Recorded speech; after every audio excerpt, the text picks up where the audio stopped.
Hey guys, I hope you have settled in for this next creepy episode of Reddit Stories. Before I begin, I would like to ask you to smash that like button as it would really help my small channel to grow. Thank you.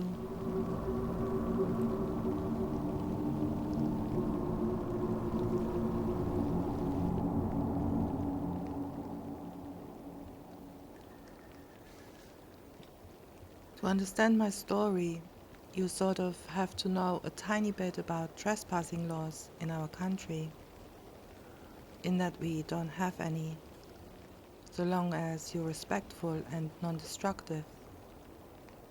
You can walk over any hills you like, and in my case, camp on any beach of your choosing, so long as once you leave the area is how you found it.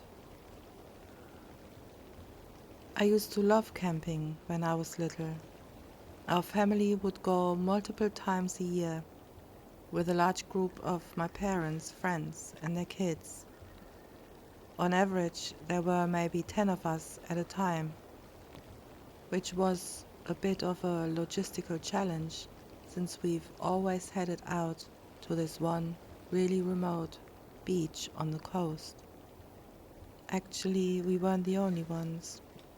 There are always yachts bobbing just off the shore with people in them and other campers lining up and down the beach. Most of them also had children or teenagers, so it wasn't a wild party scene. It was very much an informal family holiday spot. There was even a small building with toilets and showers installed nearby, even though this was in the middle of nowhere. I guess the local council must have figured it out and got sick of people peeing behind bushes. We took a trip up in spring 2011. I'm really bad with time, but I know this because I got my dog in the winter 2010 after picking her out that November from the shelter as a birthday gift from me to me, as I paid her adoption fee. Reddit, I know you love dogs, and she will be very important to the story later on, so let me tell you a little bit about Parmesan. Parmesan came to me as a 6-month-old puppy who had been rescued from a dog-fighting situation. We are not entirely sure what breed she is exactly, but my guess is a Lurcher Staffy mix. She is a wonderfully well-tempered dog with people and most dogs, but you absolutely do not threaten her. She'll have you. So by the time of this camping trip, I'd had Parmesan for a few months. She'd never come camping with us before, but as far as my family are concerned, dogs go on camping trips. So when we all piled into the car, she came too. Unusually though, none of the family friends could make it. So it was only me, my sister, my dad, and my mum. I didn't mind. I wasn't that attached to the other kids. I'd rather play with my dog, and I'd still have my sister. The drive took the best part of 6 hours, and because we'd left a bit later, although I don't remember why we'd left later than normal, we arrived at sunset. Not a good time to be building a tent, but we expected to arrive to other campers already set up and the beach illuminated in campfires. The beach was empty. In spite of this, my parents started taking stuff out and trying to build the tent. They asked us to fetch some of the lighter bags from the boot of the car, while they sat pointing a flashlight at the sand to see properly. I rolled down the window of the car for Parmesan before getting out. It was pretty hot for that time of year, and I wanted her to have air. Always got to be looking out for my furry little homie. As we're fumbling about in the dark on a beach in the middle of nowhere, it's pretty spooky. The one road that led to this beach was circular and had a bridge over the water, meaning you could basically cycle around the beach like a big O shape if you felt like it. I wasn't really paying attention to the road. I was complaining. I was tired, as kids are. After maybe 15 minutes of my dad trying to nail the tent into the sand, my mom's asking him, had he seen that car drive around? It's been a few times. My dad kind of shrugged her off. He's sort of like that. I don't know if he said anything back to her, but after a few more minutes, a car pulled up next to ours on the road, and someone got out. It was maybe 15 or 20 feet from the cars to where we were, and the light was pretty low, except for the torches. We weren't expecting to see anyone else out here at this point, and I think my mom said it must be security. I don't know why a random beach would have security. I think what she meant was the Wildlife Trust or something, as they do occasionally come down to do their nosy. The guy was walking pretty unevenly. He must have been drunk or high because he had that stagger to him. There was absolutely no way this guy was sober. Cool. A junkie. Not an unusual find, but it's rare to see them in the wild. As he walked into the flashlight range, we realized he was carrying a large knife, maybe 15 inches. Although I was small at the time, so maybe my sense of scale was off. I don't like my dad, but credit to him, once he saw this, he got up immediately, holding onto the camping mallet, and put us all behind him. The man began to shout wildly at us that we can't camp here, and he was just letting us know.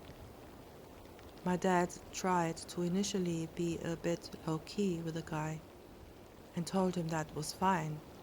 We'd leave, but this didn't work.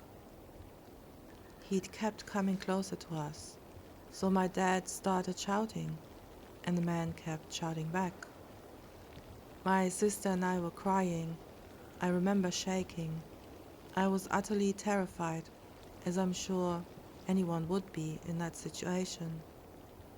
It really did seem like this guy and my dad were going to fight, and I'm going to be honest, I didn't fancy my dad's chances. While it's grim to consider, I'm absolutely convinced he would have killed my dad, and possibly us as well, once he was done, as I don't think my mother would have had the common sense to run with us. I love her, but she's always put Dad and her relationship with him above us. This isn't how it went down. A bolt from the black like a wolf descending on its prey took us all by surprise. Most of all, the man with a knife. In that moment, Parmesan was the apex predator large canines represents in nature. She got him good by the arm and clamped down hard, ripping his jacket and shredding the skin underneath. He dropped the knife as it had been in the arm she had got him by. He kicked her, he punched her, and eventually got her off. He grabbed the knife from the sand and ran back to his car and drove off. Parmesan didn't follow him. She stayed with us, muzzle covered in blood. As quickly as we could, we gathered our things and all got back in the car, all pretty shook up by the incident. I looked Parmy over. She was okay, but the car's window was much more open than I'd left it. We think what happened was, when the shouting started, She must have put her paws up on the gap I'd left for her, as it was an old car and had the rolly down windows and not an electric button. We think she must have been able to hit it with her paws, to force it down enough to squeeze out. This is not the end of my story. We were all pretty scared, and since we had the dog with us, we couldn't book into a hotel for the night. My parents decided just to drive home, so we could all feel safe, but first had to drive into the nearest town for petrol, as they were kind of low. I spent the time trying to clean up Parmesan. I had always loved dogs, but what she had just done for me blew my mind. As we drove into town, we came across a petrol station, but it looked closed. My dad drove up closer to get a better look and stuck his head out the window to get a better look at the sign. My mom asked him what on earth he was doing, and he told her he was trying to see when it opens. My heart sank. Parked in the corner behind a van, so we hadn't seen him at first, was the man with a knife. He was sitting on the bonnet of his car, using some tissue paper to clean up his arm. It looked pretty bad. Without stopping to refuel or look anywhere else in town, my dad drove right out of there. He decided to go to the next town over, but this was remove. The next town over was 60 miles away. He didn't have that much petrol, we realized as we began driving. We were going to break down. That's fine, Dad said. We had AA cover. They'd come tow us home, or at least to somewhere acceptable for the night. Better than staying in the last town. After driving for maybe 5 minutes, lights flash us from behind. Another car. The same car the man had been driving. It was him following us. He must have realized we were low on petrol. The next half hour was one of the worst half hours of my life. I had a complete and utter breakdown, as did everyone really. I could tell my parents were trying to keep it under wraps, so it wouldn't upset us, but we weren't really little kids. We were both double digits. We knew how dangerous the situation was. Dad turned off the radio to conserve petrol, and the man followed us for 55 miles before he peeled away onto another road. Our fuel meter was on the big red E for empty for the last 10 miles. We were driving on fumes. I don't really believe in God, but if he does exist, that was definitely one of his miracles. Once we got there, we drove into a petrol station and refilled to a full tank before driving the rest of the way home. Sister and I slept in the car after that. I only woke up once we made it all the way home. Just grateful nothing worse had happened than that. After getting some sleep, my mom phoned the non-emergency line for the police and reported what had happened. They never got back to her after that, but apparently the woman she spoke to said they may wish to in the future, as he matched the description given of a suspect wanted in relation to a murder charge. No idea if he actually was that guy or just a random psycho. As I said, they never got back to her. So what's the takeaway then? Other than crazy man on the beach, let's not meet. Well, for me it's that I love Parmesan. She's still with us now, old as the hills and twice as grizzled as one of my mom's friends likes to joke. I don't know why she did what she did that day. I couldn't tell you what her thought process was. What I do know is that this poor puppy was born into an environment where they abused and neglected her, only to be rescued and taken to a shelter, where her mother and siblings all found homes before her, despite how badly people had treated her. When I took her home, she forgave, but never forgot. I think the saying is, I never trust a person who doesn't like a dog, but I always trust a dog when they don't like a person. They have a very good understanding of human body language, and I think she must have understood how much danger we were in. If you're able to, please adopt. You might find yourself in a situation like mine one day.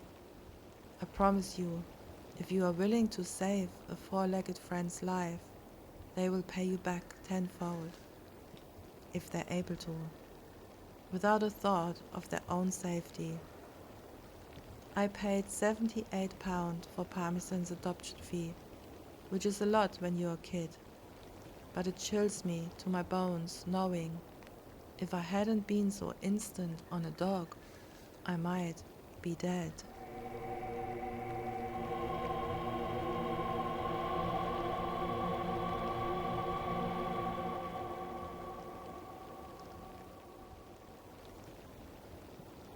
It was the summer of 2016, and I had just married my long-time girlfriend.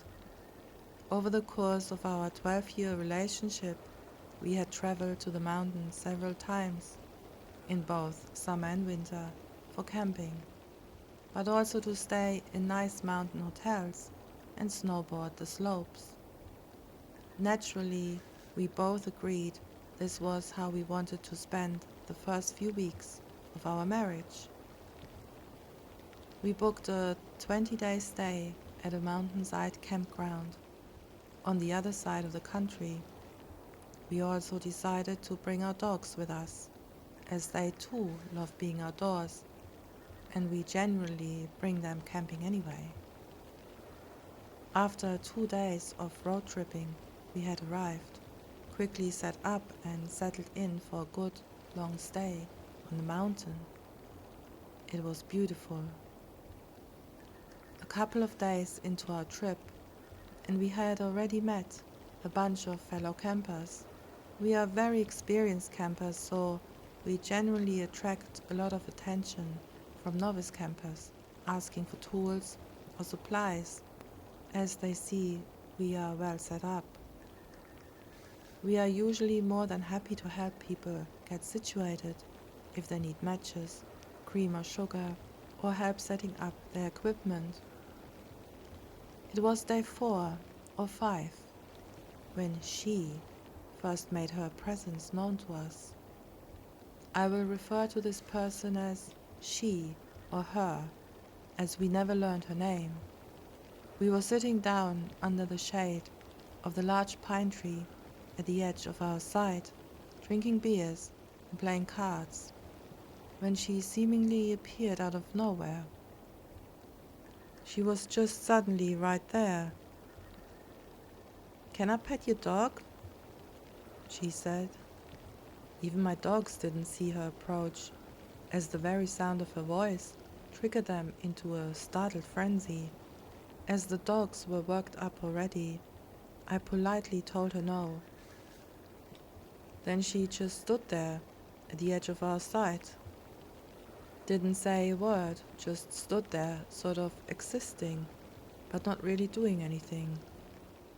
She wasn't exactly staring at us or looking at anything in particular. I asked her if she needed anything, and she said no. After a few minutes, she walked off. I work with people with brain injuries, so I've had my fair share of experiences with unusual behaviors, including people with poor social skills. So I wasn't about to write this person off as creepy just yet. But she had my attention. I casually watched her walk off and enter a campsite across the path and a few sites down from ours. There was already a small tent set up in the site, but she proceeded to pull an even smaller single-person tent from her backpack and began setting it up. The day prior we saw 2 young girls set up the other tent and were clearly the occupants of the site. There was no further interaction with her that day, although we did notice that the owners of the other tent on the side were not around at all that day, and we didn't see them return that night. Well, the next morning I am walking to the camp showers to clean up for the day. As I walk past her side, I see she is sitting in her little tent, reading a book. The door to the tent is open.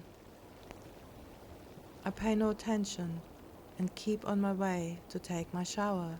When I'm done with my shower and walking back, I notice her tent is now closed, but it's jiggling about, so I know someone is in there. Then she made her presence known in a big way. Just as I'm approaching her side on the way to mine, she unzips her tent and immediately see that she is completely nude. She then positions herself just inside the tent at the door and lets out this over-the-top full body stretch and held her arms way up the sky while pushing her chest forward like it was some kind of mating ritual designed for just me. While she does this, she lets out what I only describe as an exotic moan. It was pretty obvious she was putting on a show for me.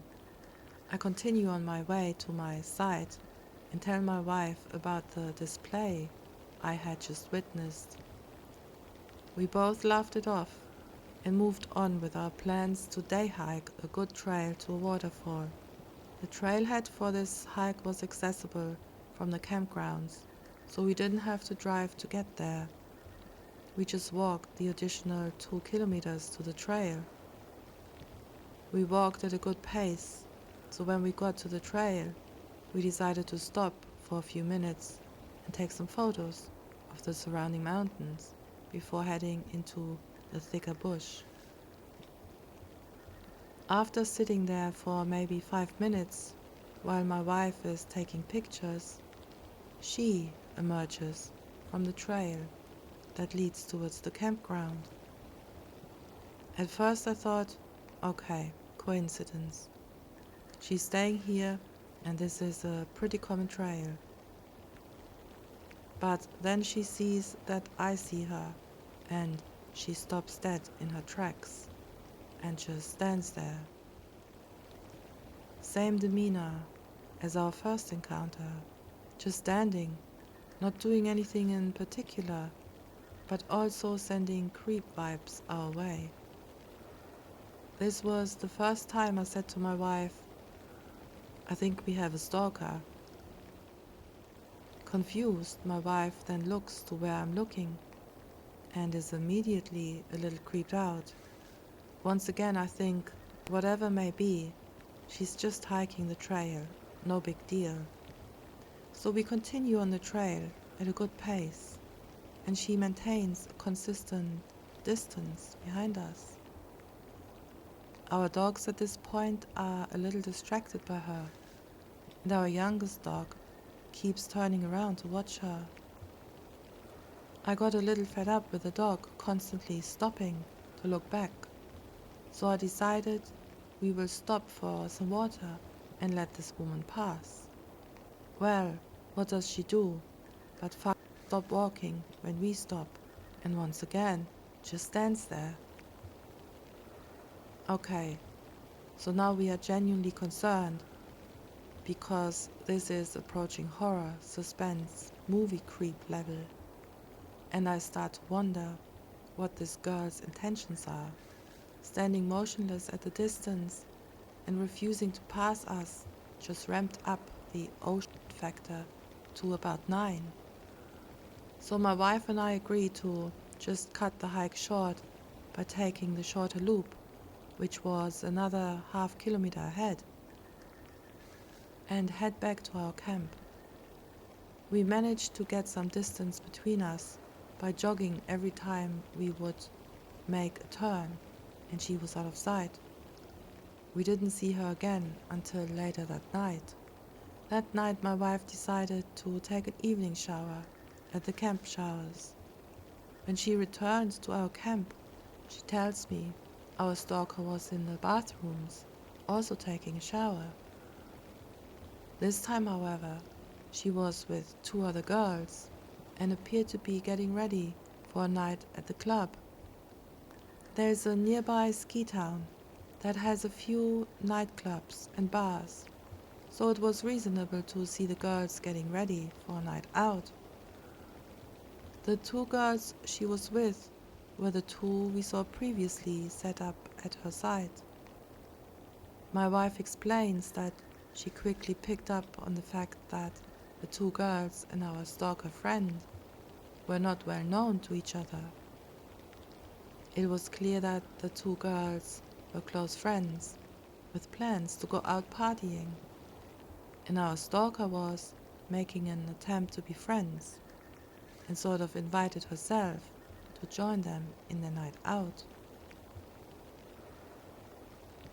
Now we know the ski town well, and the girls kept reinforcing that they were meeting at a specific restaurant before going to the bar. It was currently 10:30 p.m. and we know the restaurant they were telling her to go to was closed at 10 p.m. They were lying to her about their plans. The stalker kept asking them too, "Are you sure this place? Are you sure?" They convinced her, and she then left to her tent to finish getting ready, while the 2 friends stayed in the bathroom to finish their makeup. My wife went on to explain how after she left, the 2 friends were mocking and making fun of our stalker. They were young 20-somethings acting like little girls in elementary school. My wife has no time for that, creepy stalker or not. She had to say something to the girls for their behavior. Well, putting all the catty bitch bullying aside, the girls explained to my wife that the stalker girl had set up her tent on their side when they were staying with a friend in the ski town. When they returned, they found her living at their side without invitation. She had just taken it upon herself to take a little corner of their side without knowing them at all. The girls said they were upset with her and trying to make her feel uncomfortable so she would leave, but she wouldn't leave. Of course, my wife asked them why they didn't just report her to the park warden. The excuse they gave was they were leaving the next day and didn't want to make a huge deal of it. So whatever happened between them and the fake late dinner plans and clubbing is unknown to us. About 3 a.m. that same night, we are all awoken to a blood-curdling scream right outside our camper. At first I was like, holy, that must be a wild animal. My wife is trembling, dogs barking, and I am startled, but curious. I peel back the window cover to see her standing motionless on the path outside our trailer. I had the window cover down, maybe 8 to 10 centimeters, when she appears to make direct eye contact with me. My heart rate is jacked. What the actual fuck? After gazing in my general direction for what seemed like an eternity, she calmly turns around and walks to her tent. I go make sure our trailer is locked. After a good hour and a stiff whiskey, we manage to get back to sleep. So the next day is a Friday. We have friends from a nearby major city coming up the mountains to spend the weekend with us. We haven't seen them in a while, so we are excited for a couple days together. Well, they are not at our side for 15 minutes and as they are setting up their tent, she mysteriously appears out of nowhere, yet again. Like bam, there she is. But now this time, she's actually in our sight. I hadn't had a chance to tell our friends about her before she arrived, so they were a little more friendly than I was. She asks me once again if she can pet my dog, who during all of this is barking at her. I think I said something like, "She isn't being very friendly towards you right now, so I would prefer if you didn't." She didn't pet my dog, but she also just stood there staring at me, like she was considering how she would dismember my limbs. She then notices our friend's tent, Brand, as he is still setting it up, and comments on how it's the same model as hers, although a larger sleeping capacity. My body has picked up on the creep vibes and my general displeasure with her presence, so just gives her the "oh yeah, cool" and keeps setting it up. Well, she starts grabbing at the tent pegs and picks up the hammer and says she will help him set it up because she has experience with it. My buddy declines and asks for his tools back. Cue the f***ing psychopath stare down, but this time she has a hammer in hand, adding to the "oh shit" factor. She literally just drops everything right there and runs off. I go on to explain the last few days to our friends, and they agree we need to keep an eye on her. So by this time, the two girlfriends whose sites she had hijacked were packed up and gone. It's now Friday night, and we've been drinking all day, so we're feeling pretty good. It's maybe about 11 p.m. when she walks over to our side again. She says, "Hey, you guys seem to have a lot of extra room with the tent and the camper. Do you think I could stay with you guys tonight? We could have a lot of fun together." My buddy is feeling pretty good from all the beers, so he's pretty forward when he replies, "Did you just propose a gangbang to us?" Now this whole time I'm just sitting in my camp chair with my whiskey taking this all in. She wasn't really taking notice to me at all so far.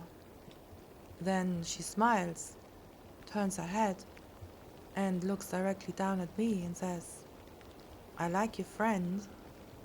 She then turns around and walks away into the darkness of the night towards the forest. We are all now terrified she's going to return. I decided right then and there, if we see her again in a creepy fashion, I am calling the park warden. This is getting silly. Well, the night is winding down, so we all decide to walk together to the bathrooms to clean up for bed. My wife pulls on my hoodie and says, "Babe, look." I look over to see that the side she was set up on is completely destroyed. Shit everywhere. Just stuff, garbage, clothing, food, everywhere. I thought, okay, this is weird. Could this have been a bear? No, we would have heard it. I then noticed that the tent is gone. She is gone and left the site a complete mess. As luck would have it, the park patrol was completing their fire rounds and were at the messed up site when we were returning from the bathrooms. We told them there was a girl staying on here who was acting erratic, and we suspected she was squatting on the site based on our conversation with the two girls from earlier this week. We didn't see her again for the rest of our trip until the last full day. There is a great little lookout point not far from our site, which has amazing views of the river and valley below, and it was a perfect evening to see the sunset behind the mountains. It was a lovely final send-off to an otherwise beautiful honeymoon. Just when we thought we were done with her, she emerged once again from seemingly nowhere. We were sitting on a couple chairs that are bolted in place at the viewpoint, taking pictures of the valley below. As my wife is looking through the camera viewfinder, she picks up on the woman in the distance. She is standing in the woods a little ways down mountain, towards the valley, watching us. As her final act, she walked up the mountain side and sat right beside us on a boulder that was beside the chairs. She says nothing, just sits there. My wife has a brilliant idea of asking me to take one last picture of the scenery and gives me a little wink.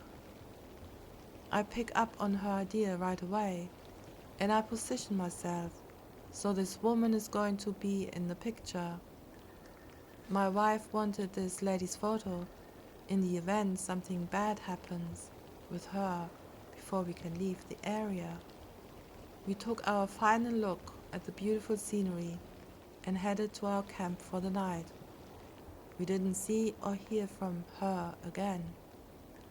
Upon reflection, we agree this woman had some serious mental health issues, obviously.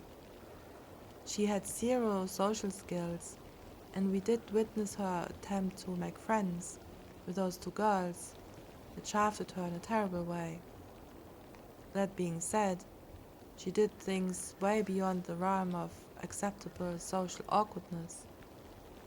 There were moments I thought she would pull out a knife and kill us. More than that, the stalking, the midnight screaming and running off into the woods at night was terrifying to us, and I feel a story worthy of this sub. I do have the photo on a thumb drive somewhere, and will see about uploading the pixelated photo if it's appropriate. To anyone else, the picture just looks like a person sitting in the shot, but to us, it's a reminder of our wild adventure and start of our amazing marriage. To our honeymoon stalker, let's not meet ever again.